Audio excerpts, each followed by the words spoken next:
रूस के तेल और गैस पर निर्भरता खत्म करने के लिए यूरोपियन यूनियन ने पूरा प्लान तैयार कर लिया है। ये प्लान बुधवार को सार्वजनिक कर दिया गया। योजना में बताया गया कि 2027 तक रूस के तेल और गैस पर निर्भरता पूरी तरह खत्म कर दी जाएगी।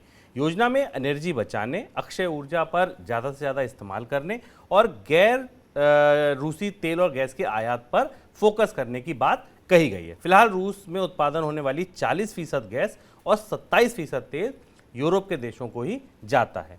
इसी मजबूरी में यूरोप के देश यूक्रेन पर रूसी हमले के बावजूद खुलकर रूस पर प्रतिबंध नहीं लगा पा रहे। सर, ये पूरा प्लान जो कागज पर लिखा है यूं ने, इसको एग्जीक्यूट करना कितना आसान होगा और कितना कारगर होगा ये प्लान? शुभम, यूरोपीय समुदाय और के देश लगातार हम इस पर मनी सेंट्रल में चर्चा करते रहे कि यूरोपीय समुदाय के देश एक सहमति बनाने की कोशिश में लगे थे कि कैसे एक निर्धारित समय सीमा में रूस के तेल और गैस खासतौर से फॉसिल फ्यूल पर निर्भरता कम की जा सके। इसके लिए यूरोपीय समुदाय के देशों ने कई सारे अपने सदस्य देशों के बीच एक रेफरेंडम या जनमत संग्रह या इस तरीके के सर्वे भी कराए थे।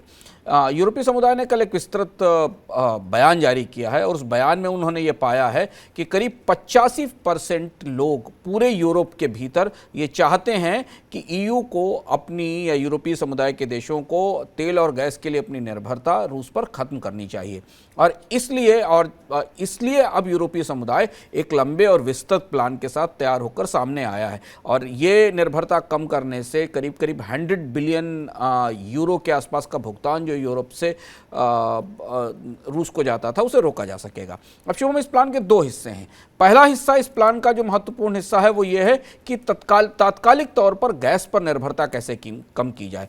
और इसकी योजना ये है कि नॉर्वे से गैस की सप्लाई यूरोप को बढ़ाई जाएगी पाइपलाइनों के जरिए। इसके अलावा अमेरिका और अन्य ऐसे देश जिन पर रूस का असर नहीं है, वहाँ से टैंकरों के जरिए एलएनजी की सप्लाई बढ़ाई जाएगी। ये तात्कालिक तौर पर पहला प्लान है जिसे लागू किया जाएगा। दूसरा हिस्सा ये है जहाँ पर यूरोपीय समुदाय ने तय किया है कि अपनी 40 से 45% एनर्जी 2027 तक रिन्यूएबल सोर्सेस से लाई जाएगी, यानी लगभग आधी एनर्जी ज़रूरत उन स्रोतों से पूरी की जाएगी जो रिन्यूएबल हैं। इसमें भी सोलर कैपेसिटी को 2025 तक डबल करने का लक्ष्य रखा गया है। बायोमीथेन पर निवेश का कार्यक्रम है, हाइड्रोजन पर निवेश का कार्यक्रम है और इस पूरे कार्यक्रम को पढ़ें, काफ़ी लंबा कार्यक्रम ईयू ने जारी किया। इस पूरी योजना को पढ़ें तो आपको महसूस होगा कि बाय डिफ़ॉल्ट रूस की आक्रामकता के कारण, युद्ध के कारण यूरोप का पूरा एनर्जी नक्शा अगले 5-6 साल में बदल जाएगा और यूरोप